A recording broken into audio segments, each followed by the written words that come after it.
Nunca pensei que uma simples notificação no celular pudesse destruir completamente a vida que eu havia construído durante 8 anos. Aqui começa a minha história. Convido você a se inscrever no canal e acompanhar todo dia novas histórias emocionantes. Era uma terça-feira comum de março, daquelas em que a rotina parece abraçar você com sua monotonia reconfortante. Eu estava na cozinha preparando o café da manhã quando ouvi o som característico de uma mensagem chegando. No WhatsApp, o número era desconhecido, sem foto de perfil, sem nome, apenas dígitos frios que escondiam alguém disposto a explodir meu mundo. Precisa saber a verdade sobre seu marido. Meu coração deu uma cambalhota estranha. Rafael havia saído cedo para uma reunião importante na empresa. Nos últimos meses, ele andava mais distante, mais ocupado, sempre com desculpas perfeitamente plausíveis para chegar tarde em casa. Eu havia atribuído isso ao estresse do trabalho, as pressões da vida adulta que todos enfrentamos. Digitei com dedos trêmulos: "Quem é você?" A resposta veio imediata: "Alguém que se importa com você." Ele está mentindo há meses. Senti o chão se mover sob meus pés. Aquela sensação estranha no estômago, como quando você está no elevador e ele desce muito rápido. Tentei me convencer de que era algum tipo de brincadeira de mau gosto, talvez alguém querendo causar problemas no meu casamento. "Você tem provas?" Escrevi, odiando a mim mesma por fazer essa pergunta, por dar cor àquela conversa. O que veio em seguida foi uma sequência de fotos que me fizeram desabar na cadeira da cozinha.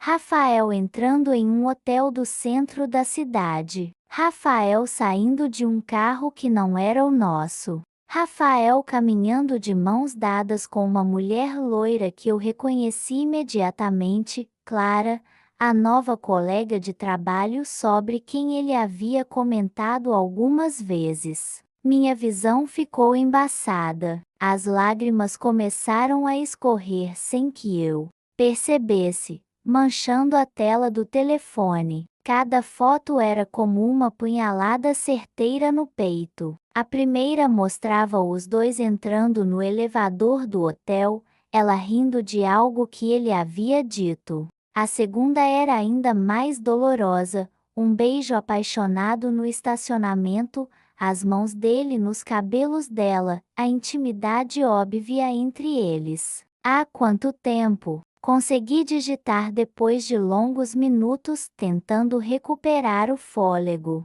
6 meses. Desculpe ter que ser eu a contar. 6 meses. Meio ano de mentiras. Meio ano fingindo que me amava enquanto se entregava a outra pessoa. Lembrei de todas as vezes que ele havia chegado em casa tarde, cheirando diferente, com desculpas elaboradas sobre jantar de trabalho ou reuniões que se estendiam. Lembrei de como ele havia mudado na cama, mais distante, menos presente. Sinais que eu havia ignorado, interpretado como cansaço ou estresse. Meu telefone tocou. Era Rafael. "Oi, amor. Vou chegar um pouco tarde hoje. Temos que fechar aquele projeto urgente", disse com a voz casual de sempre, como se não estivesse destruindo nossa vida com cada palavra. "Tá bom",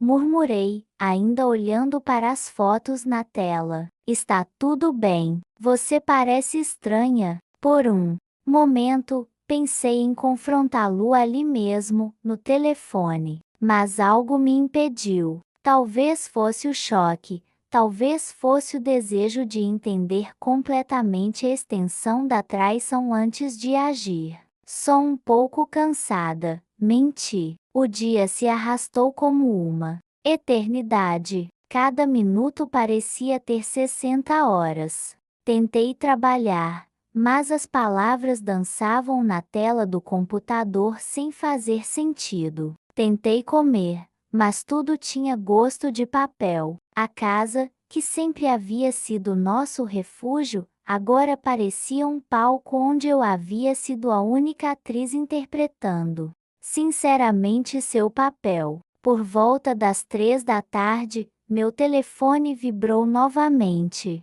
Sei que deve estar difícil processar tudo isso. Se quiser conversar, estou aqui. Pela primeira vez naquele dia infernal, senti uma ponta de gratidão por aquele desconhecido que havia tido a coragem de me contar a verdade. Mas também senti raiva, porque ele sabia. Quem mais sabia? Quantas pessoas tinham pena de mim, a esposa traída que vivia na ignorância. Por que está me contando isso? Digitei, porque já passei pelo mesmo. Sei como dói descobrir tarde demais. A resposta me atingiu como um soco. Aquela pessoa do outro lado da tela conhecia minha dor porque havia vivido a mesma situação. Era uma irmandade que eu nunca havia desejado integrar. As horas se arrastaram até Rafael chegar em casa, por volta das 11 da noite. Ele entrou com o sorriso de sempre, me deu um beijo na testa, gesto que antes me derretia e agora me fazia sentir nojo, e começou a contar sobre seu dia de trabalho árduo. Eu o observava falar, notando detalhes que antes passavam despercebidos. A camisa social estava menos amassada do que deveria estar depois de um dia longo no escritório. O cabelo estava penteado de forma diferente. Havia um brilho nos olhos dele que eu não via há meses quando olhava para mim. Como foi o seu dia? Perguntou, servindo-se de um copo de água na cozinha. Normal, respondi, testando minha capacidade de fingir normalidade. Ele assentiu distraidamente e seguiu para o banheiro. Ouvi o chuveiro ligando e foi então que tomei a decisão mais difícil da minha vida até aquele momento. Peguei o celular dele, que havia deixado carregando na mesinha da sala. Minha mão tremia tanto que errei a senha 2 vezes antes de acertar. Era nosso aniversário de casamento. A ironia amarga não passou despercebida. O WhatsApp revelou conversas que me fizeram sentir como se estivesse sendo esfaqueada repetidamente. Mensagens apaixonadas, fotos íntimas, planos para encontros clandestinos. Eles tinham até mesmo criado códigos para se comunicar. Reunião com clientes significava encontro no apartamento dela. Jantar de trabalho era código para hotel. A conversa mais recente era de algumas horas atrás. Clara, não vejo a hora de me livrar dessa palhaçada e ficarmos juntos de verdade. Rafael, eu também, meu amor.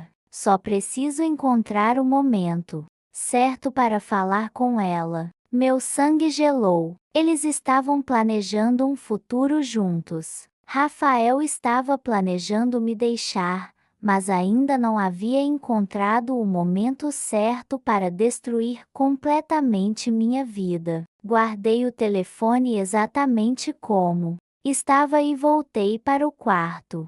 Deitei na cama e fingi dormir quando ele saiu do banho. Senti o colchão afundar quando ele se deitou ao meu lado. Ouvi sua respiração se acalmando conforme pegava no sono. Ali, no escuro, ao lado do homem que havia prometido me amar para sempre. Chorei em silêncio até o amanhecer. Nos dias que se seguiram, vivi uma espécie de existência dupla. Durante o dia, interpretava o papel da esposa amorosa e confiante. À noite, quando Rafael dormia, eu planejava meus próximos passos com a frieza de um estrategista militar. Meu interlocutor anônimo continuava me mandando mensagens de apoio. Descobri que era uma mulher. Ela havia passado pela mesma situação 2 anos antes. Seu marido a havia traído com a secretária,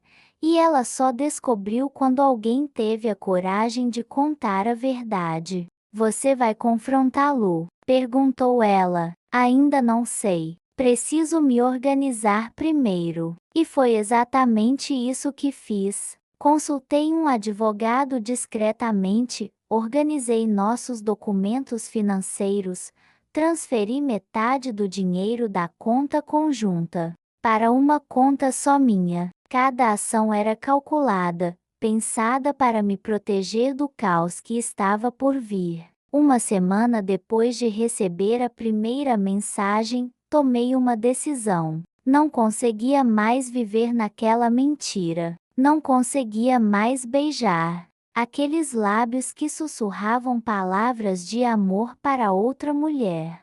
Não conseguia mais dividir a cama com alguém que estava planejando me abandonar. Era sábado de manhã. Rafael estava fazendo café, assobiando uma música que não reconheci. Provavelmente uma música que Clara gostava. Precisamos conversar, disse, sentando-me à mesa da cozinha. Ele se virou, e por um segundo vi algo como medo cruzar seu rosto, mas rapidamente foi substituído pela máscara de marido amoroso que ele havia aperfeiçoado nos últimos meses. Claro, amor.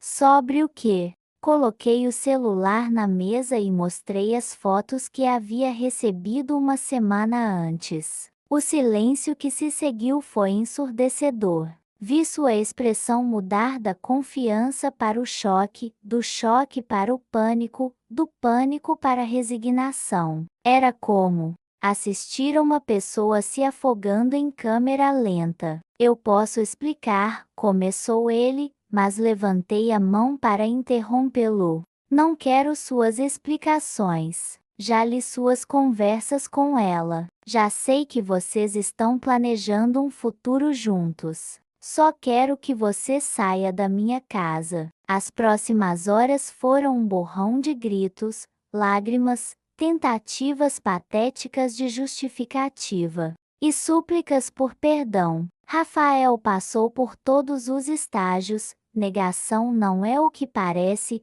Raiva, você invadiu minha privacidade. Barganha, podemos resolver isso. Depressão, eu estraguei tudo. E, finalmente, aceitação. Quando ele fez as malas e saiu pela porta que tantas vezes havia cruzado como meu marido, senti um alívio estranho, como se finalmente pudesse respirar depois de semanas prendendo a respiração. Naquela noite, mandei uma mensagem para minha salvadora anônima: obrigada. Não sei se você fez a coisa certa ou errada, mas fez a coisa necessária. Como se sente? Ela perguntou. Destruída, mas livre. E era exatamente assim que me sentia. Destruída como um prédio após uma demolição, mas livre como escombros que podem ser reorganizados em algo completamente novo. Os meses que se seguiram foram os mais difíceis da minha vida. O divórcio foi complicado, cheio de idas e vindas jurídicas, divisão de bens e tentativas desesperadas de Rafael de reconquistar o que havia perdido. Clara, descobri depois, terminou com ele assim que soube que nosso casamento havia acabado. Aparentemente, a excitação do caso extraconjugal era mais atraente do que a realidade de um relacionamento público com um homem que havia traído a esposa. Hoje, 2 anos depois, posso dizer que aquela mensagem anônima foi o presente mais cruel e mais necessário que já recebi. Doeu como nada havia doído antes, mas me salvou de viver indefinidamente numa mentira. Às vezes me pergunto como teria sido se nunca tivesse descoberto. Se Rafael teria encontrado coragem para terminar comigo ou se continuaríamos naquela farsa por anos. Se eu teria desperdiçado mais tempo da minha vida amando alguém que não me amava de volta. A mulher que me enviou aquelas fotos e eu nos tornamos amigas. Nunca nos encontramos pessoalmente, mas desenvolvemos uma amizade virtual baseada na experiência compartilhada da traição e da reconstrução. Ela me ensinou que é possível ser grata e furiosa ao mesmo tempo, que é possível se sentir aliviada e destroçada simultaneamente. Aprendi que algumas verdades são como remédios amargos, detestáveis de engolir, mas essenciais para a cura. Aprendi que existe uma diferença entre estar sozinha e estar solitária. Aprendi que o amor próprio não é um luxo, mas uma necessidade básica para a sobrevivência. Hoje, quando olho para trás, não sinto mais aquela dor lancinante no peito. O que sinto é uma espécie de gratidão melancólica por ter tido forças para reconstruir minha vida sobre bases mais sólidas. Rafael me ensinou, mesmo sem querer, que eu sou mais forte do que imaginava. E aquela mulher anônima que teve coragem de destruir meu mundo para me salvar, devo mais do que palavras podem expressar. Ela me devolveu minha dignidade, minha capacidade de escolha, minha oportunidade de encontrar um amor verdadeiro. Porque no final, descobri que é melhor ter o coração partido pela verdade do que mantê-lo inteiro numa mentira. Obrigada, amigos, por nos acompanhar. Deixe nos comentários o que você achou da história e de onde você fala. Um abraço.